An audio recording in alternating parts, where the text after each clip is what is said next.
Olá, eu sou o pastor Adejarlan Ramos. Nós vamos comentar hoje a lição de número 4, o altar do holocausto. É o tema da lição do próximo domingo. Estamos estudando sobre o tabernáculo e a lição de número 4, o altar do holocausto. Nas lições anteriores, nós vimos sobre aspectos introdutórios acerca do tabernáculo e vimos também sobre a entrada do tabernáculo, né? E também os artesãos do tabernáculo. Hoje vamos começar a estudar as peças específicas do tabernáculo. Então, relembrando aquela imagem do tabernáculo, inclusive que nós temos aqui, você pode observar aqui nós temos então uma visão do tabernáculo. Né? Aqui é uma visão geral do tabernáculo. Você pode observar que ele era então cercado, nós estudamos isto, as cortinas de branco. Aqui é a entrada do tabernáculo. Nós podemos ver a cortina, né, de 4 cores. E aqui era então a entrada do tabernáculo. Logo quando você entrava no tabernáculo, ou no pátio do tabernáculo, você tem então a primeira peça do tabernáculo, que era o altar do holocausto. Ele está de forma maior aqui, chamado também de altar de bronze, ou o altar do holocausto.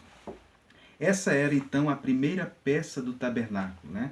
Quando a pessoa entrava no tabernáculo, ele se encontrava então com esta peça. Nessa imagem que eu tenho aqui, na Bíblia em ordem cronológica, também dá para ver. Aqui é uma imagem do tabernáculo, uma visão geral acerca do tabernáculo, uma visão mais de cima, e aqui está o altar do holocausto. Você pode ver que logo à frente nós temos a pia, ou o lavatório, que nós vamos estudar semana que vem. Então, quando a pessoa entrava no tabernáculo, ele defrontava com a primeira peça do tabernáculo, que era exatamente o altar do holocausto, né? Também chamado de altar de bronze. Bem, a lição, o comentário da nossa lição, ele então vai abordar exatamente essa peça do tabernáculo, que era o altar do holocausto, né? Ele define o termo holocausto. Holocausto quer dizer aquilo que sobe ou ascendente. Era uma oferta em que era consumida no fogo, né? E o altar, a palavra altar, ela tem a ideia de mesa levantada, visto que a imolação da vítima no sacrifício dava-se em cima do altar, ou seja, neste lugar, conforme diz aí o pastor Elienay. Então vamos descrever um pouco o tabernáculo, o altar do holocausto que estava no tabernáculo. Bem, o altar do holocausto, ou o altar também chamado altar de bronze, ele era feito de madeira de cetim, ou seja, de acácia revestida de cobre. Ele tinha, portanto, formato quadrado. A medição do altar era 2,25 por 1,35. Portanto, ele era uma caixa, vamos dizer, oca, né, aberta de ambos os lados. Ele tinha varas colocadas em argolas com a finalidade de transportá-las. Era uma espécie então de chifre que ficava nas pontas então do altar, com argolas, para então ser transportado. Quando ele ia, a nação de Israel então caminhava, peregrinava, eles então tinham que transportar as peças do tabernáculo. Inclusive, então, o altar do holocausto tinha que ser também transportado. Então, por isso, essas argolas, né, essas pontas, ia com essas argolas para facilitar exatamente o transporte. Devemos considerar também que esses chifres, inclusive, são citados em alguns momentos. Essas pontas, né, tinham provavelmente a forma de chifre de animal. Eram importantes, inclusive, como símbolo de poder e proteção. Está lá em 1 Reis, capítulo 1, versículo 50. Em Levítico, capítulo 4, versículo 7, os chifres eram besuntados com o sangue do animal sacrificado. Esses chifres apontavam para o céu, falavam do Deus a quem o altar fora construído, indicava a capacidade divina em ajudar, proteger e socorrer os seus adoradores. Outros elementos que nós podemos observar, que está registrado lá em Êxodo, o capítulo de número 27, você pode observar que o texto que fala sobre o altar está em Êxodo 27. O versículo de número 1 fala da metragem, o versículo de número 2 fala das pontas, e o versículo número 3 fala também sobre os varais e as argolas. Nós podemos observar ainda no versículo de número 3, que fala sobre os recipientes para as cinzas, as pás, as bacias, os garfos, os braseiros, enfim, faziam parte do altar, dos utensílios então do altar, né? Então havia recipientes, algumas versões chamam de caldeirinhas, para recolher as cinzas. Como o animal era morto ali no altar, então ficava as cinzas. Tinha um recipiente então para recolher as cinzas.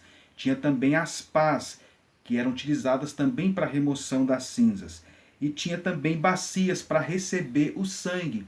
Quando o animal então era sacrificado, tinha então ali no altar uma espécie de bacia que era para receber o sangue.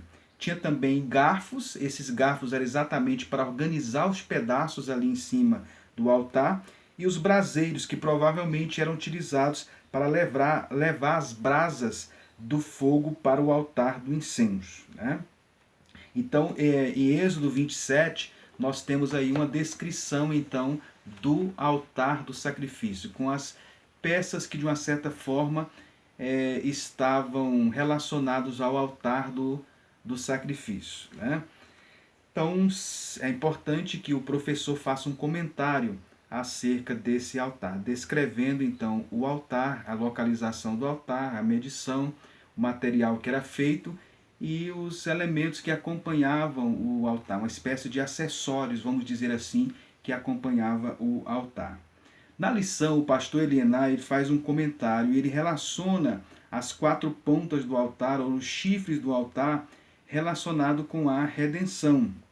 Nós já abordamos em lição anterior que o tabernáculo ele era uma figura daquilo que iria acontecer no futuro, apontava para Cristo.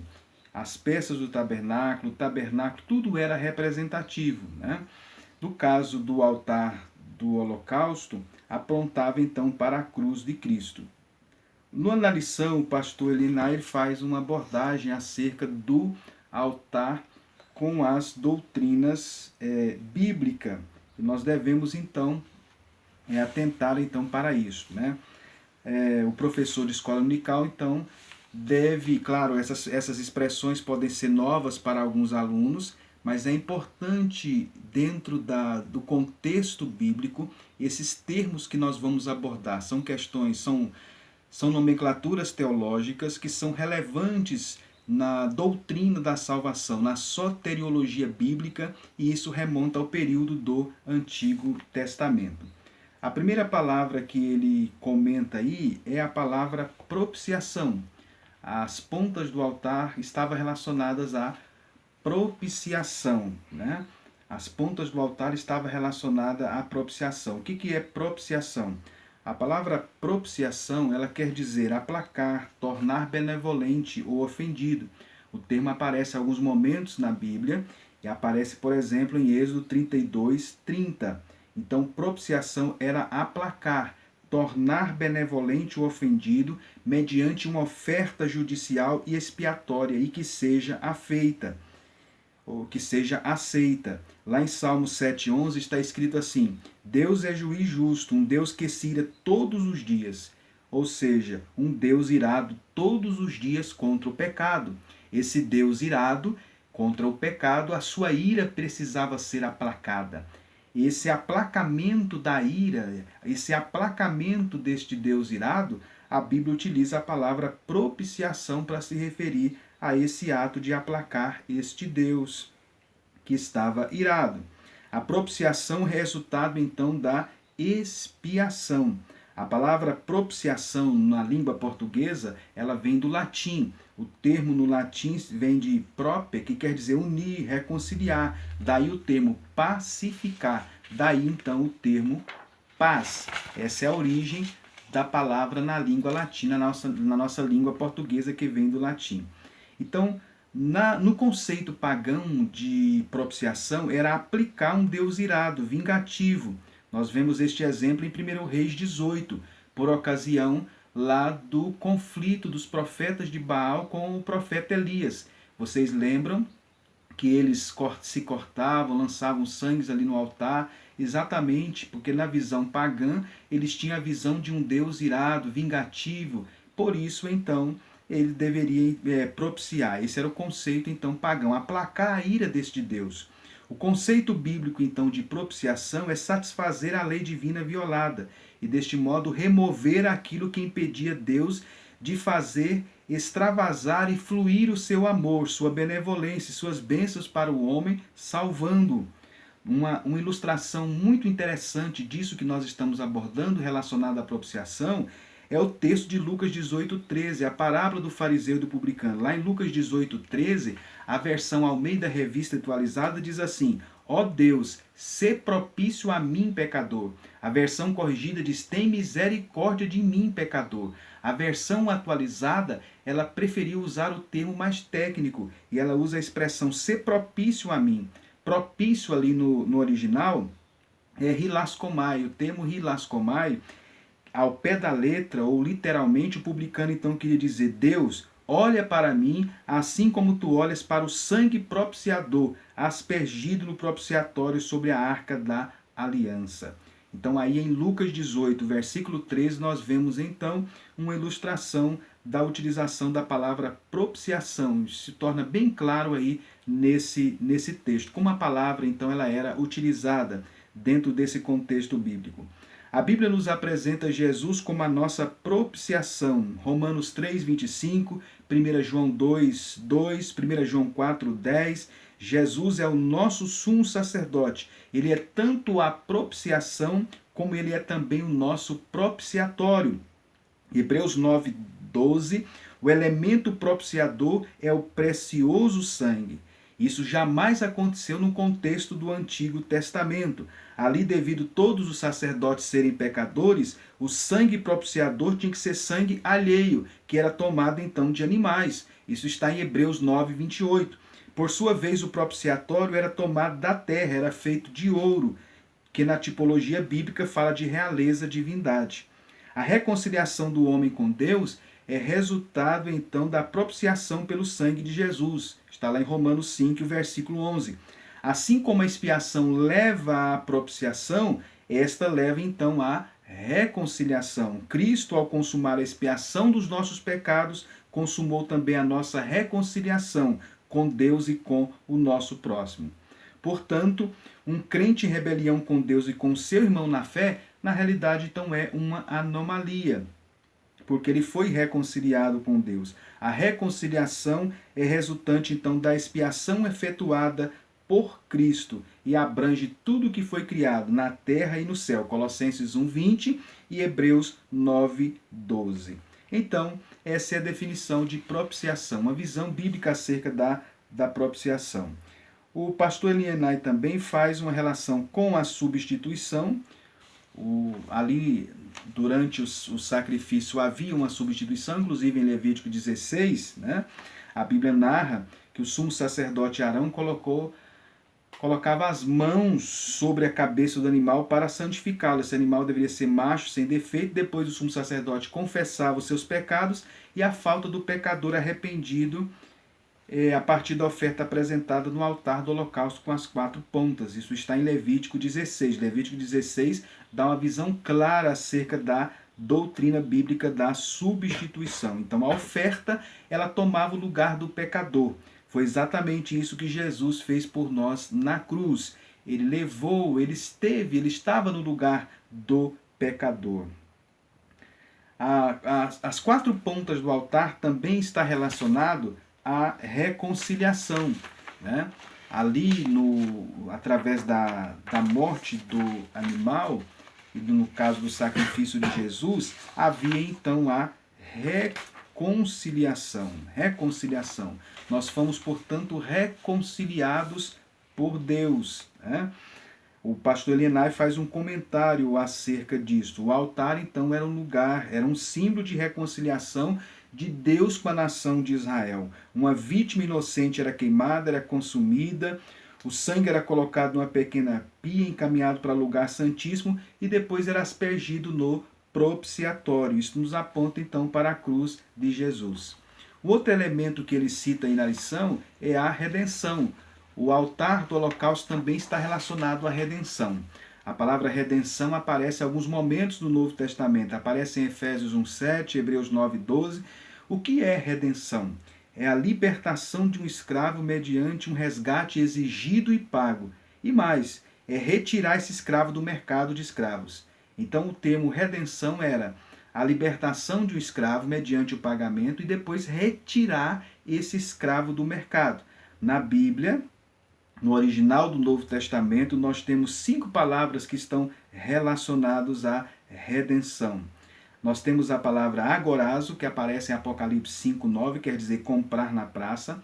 Nós temos a palavra exagorazo, que aparece em Gálatas 3:13, quer dizer comprar na praça e retirar de lá o escravo, para que esse escravo não seja mais exposto à venda.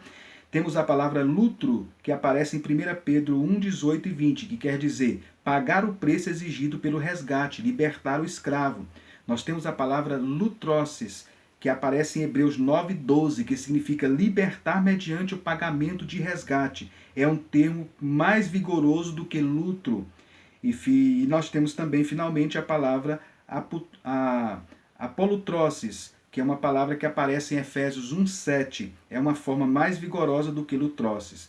Apolutrossa é empregada em Lucas 21:28 para significar soltura, libertação, livramento, desprendimento do povo de Deus saindo deste mundo opressor para estar eternamente com o Senhor. Em algumas Bíblias o termo então é traduzido como redenção, como lá em Lucas 21 e o versículo 28. A nossa redenção ela foi planejada por Deus desde a eternidade. Está em 1 Pedro 1:18 e 19 e Apocalipse 13:8. A nossa redenção, portanto, é algo muito bonito ao longo das Escrituras. Em Levítico 25, o termo lá que aparece é Goel, parente remidor. O termo também é ilustrado lá no livro de Ruth. No livro de Ruth nós temos então o termo Goel, que quer dizer parente remidor. A ilustração da redenção aparece muito claro lá no livro de Ruth. O tríplice resultado da nossa redenção. Pela redenção aconteceu então a nossa conversão, a nossa redenção da alma, aconteceu a nossa ressurreição, isto é, a redenção do corpo, e acontece também o domínio da terra, a segunda vinda de Cristo.